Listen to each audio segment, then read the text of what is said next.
Jonathan Taylor has been giving permission to seek a trade. Conversations to find a potential landing spots are ongoing. Several GMs and talent evaluators were informed earlier today that Taylor is available. So your thoughts and instant reaction to that? We obviously remember about a month ago or so, there were rumblings of this. JT had tweeted out that he was seeking a trade. He wanted to be traded. Jim Irsay said that was never going to happen, but now they're giving him permission to seek a trade. Do you think there's going to be a team out there that bites, Rob? Obviously, with the running back market, how things have been taking place this offseason, they haven't been getting the money that they've been looking for. You think any team takes a bite and tries to get Jonathan Taylor? I think somebody's going to line up to get him. I think it's likely going to be a team that's got playoff aspirations. Maybe a team that's thought to be like a Detroit, right? Like a team that's right there on the edge, but kind of needs that one more piece, and he could be it. But I think we're going to learn a lot about how this whole relationship between running backs and NFL GMs, owners, and head coaches looks based on this. I am going to tell you, PJ, that when we got that news and it came across while we were on the break, Rob Brown went ahead and smashed the under 6.5 win bet for the Indianapolis Colts, because without him, unless Anthony Richardson, who, by the way, looks surprisingly decent in his preseason game before he sat out as named the starter, and from what I've heard, has looked impressive to some degree in the preseason. Granted, it's preseason practices. Don't buy the farm yet. Unless he just shocks the world, I feel like Indy under 6.5 wins just became almost a can't miss, right? As for teams that kind of popped into my head, I think the Minnesota Vikings make a ton of sense if they want to trade for Jonathan Taylor. See, because the thing with Taylor, Rob, is there are only a certain amount of teams that would be a good fit for him, because he went and played running back at Wisconsin, and then he goes to the Colts. Like, he's not a 3-down back. He's not a back that you can really put in the shotgun. He's a guy that is under center, needs to kind of run behind a fullback, like two tight ends. Like, that really is his kind of fit and perfect mold. So Minnesota, I mean, obviously just thinking away that offense operates with Dalvin Cook and kind of how you can go play action off of that and find Jefferson and Addison. So obviously getting rid of Cook, Madison's there. I think Taylor would be a perfect complement. I'm going to give you a name that I have got multiple preseason prop tickets on. Trevor Lawrence down in Jacksonville. I love Trevor Lawrence down in Jacksonville. Now, I cover Clemson, so there's a little bit of bias there, but you look at what Doug Peterson has done with quarterbacks in the past. Then you look at Trevor Lawrence. Last year, in my opinion, last year was Trevor Lawrence's rookie year. I do not hold the season that he had Urban Meyer, the single worst head coach in the history of the National Football League. I mean that to the depths of my soul. I do not hold the Urban Meyer year over the head of Trevor Lawrence. So I'm taking a guy who has got, as far as I'm concerned, every skill set needed to be a good quarterback in the league. I'm pairing him up with Doug Peterson, who is known to bring that out of his quarterback. So, by the way, I'm going to give him a full season, fingers crossed, of Travis Etienne behind him at the running back. You want to talk about a running back that I think there's some numbers on you could snag. I love Etienne behind him. You've done a good job building up the skill position unit around him. I think Trevor Lawrence is looking at a 4,000-yard season, and I would not be shocked to see him get close to 4,500 yards. I wouldn't be shocked to see him threaten the 28, 29, maybe 30 touchdown season number and put himself up there with the names like Burrow, etc. I really like this kid. I like his setup. I like his coaching staff now. I like his wide receiver core. I know we're probably looking a little bit further down the list, but this is, as far as I'm concerned, the sophomore season of Trevor Lawrence. It feels to me like everybody is sleeping on him, as if the Jags haven't built that organization. The Jags have done for TL what we wanted to see teams like Cincinnati do for Burrow. Build around this kid, make him the centerpiece, and go get him what he needs to succeed. I hate the city of Jacksonville with a passion and fire of 1,000 suns, but I got to respect what the Jags have done for Trevor Lawrence. I love this guy. Lawrence is 30-1 to win Offensive Player of the Year. So that's a really good bet right there if you like that. MVP, I believe he's like 16-1, right around that price. Obviously, the Jags added Calvin Ridley too. So you get a really good receiving option.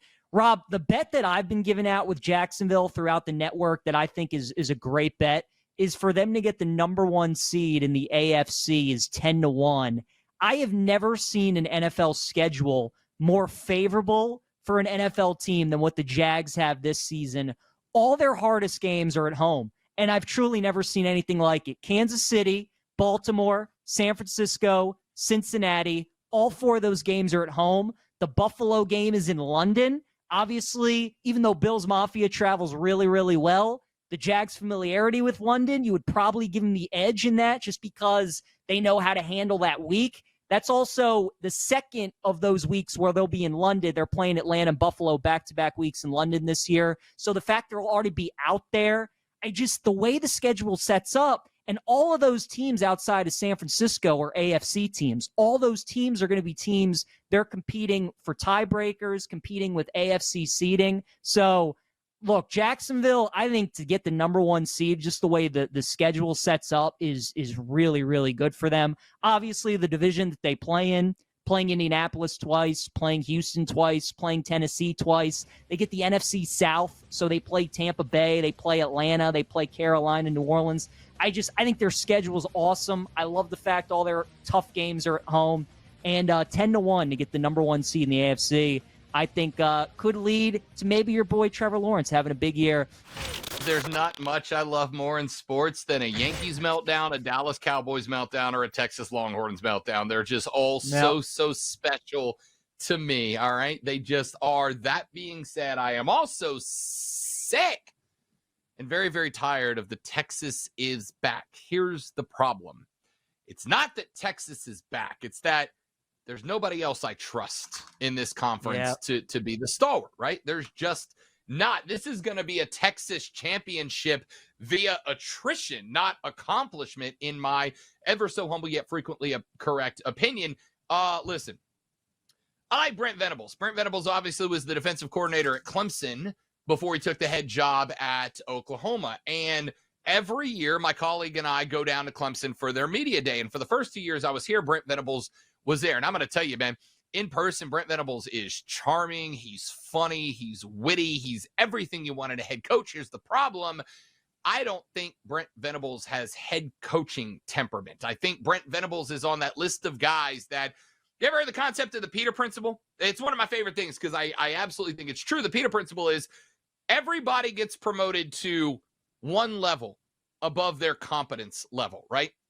Not everybody can do. Sorry, kids, I don't mean to bust any bubbles here, but no, you can't do anything that you put your mind to. I wanted to be a fighter pilot, but I couldn't do it because I'm blind, hence these frames, and I was too tall to fit into the jet. I tried my best. I also wanted to be an NBA player growing up in high school. I was the first guy in the gym, the last one to leave every single day of my high school career. You know what held me back from going to the NBA?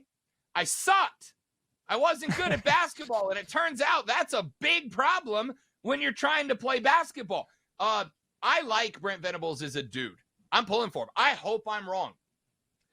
But I don't think Brent Venables has the temperament to be a coach. If you ever go back and watch those old Clemson games, you will notice one thing about Brent Venables. And a lot of people go, oh, it's fiery, and I like it. Brent Venables had a guy on the staff who had one job, PJ. It was to literally hold him by the pants and pull him back to the sideline because he couldn't stop himself from running out. And I don't mean this like I might be overanalyzing this. But if you as a defensive coordinator don't realize that this is a sideline and I can't go further and you can't control yourself to the point that you have to have some poor GA whose only job is to literally hold you by the belt, you don't have head coaching temperament. You don't have the discipline for me to trust you in a big game spot, not to freak out and not to overdo it and not to overextend your offense or your defense. And I get worried about that out of Brent Venables in Oklahoma. I think Brent Venables is one of the best defensive coordinators in America, but I think he's a guy who kind of caps out at this is your level. This is your talent level. You're a coordinator, and you should be a damn good coordinator. I'll tell you right now, if Oklahoma fires Brent Venables at the end of this upcoming football season, every school in America should be lining up to hire that guy to come be their next DC because he's an incredible one, and Clemson proved that. Look at what happened to Clemson. Venables is there. They got a tight flight defense. He leaves. They got all the talent to be a top 5 defense. What happened to them last year? They weren't. Ask Notre Dame, right? I would be lined up to get Brent Venables, but I don't trust him as a head coach. And they've got all the talent, do the Boomer Sooners. Lincoln Riley didn't leave that cupboard bare when he took off to head back in. By the way, they get Austin Stogner back at tight end this year. I love Austin Stogner. He's going to be an absolute weapon. Look for him as a dark horse for a couple of Big 12 awards. That being said, I don't see that guy as having head coach temperament. I think he's capped out at coordinator, and I think Oklahoma's going to learn that lesson very painfully this year. And because of that and that reason alone, as much as I hate it, Texas is back, baby. There it is. Boy, Social's going to have fun with that one, Rob Brown. Texas is back. You give the Longhorn signal and everything.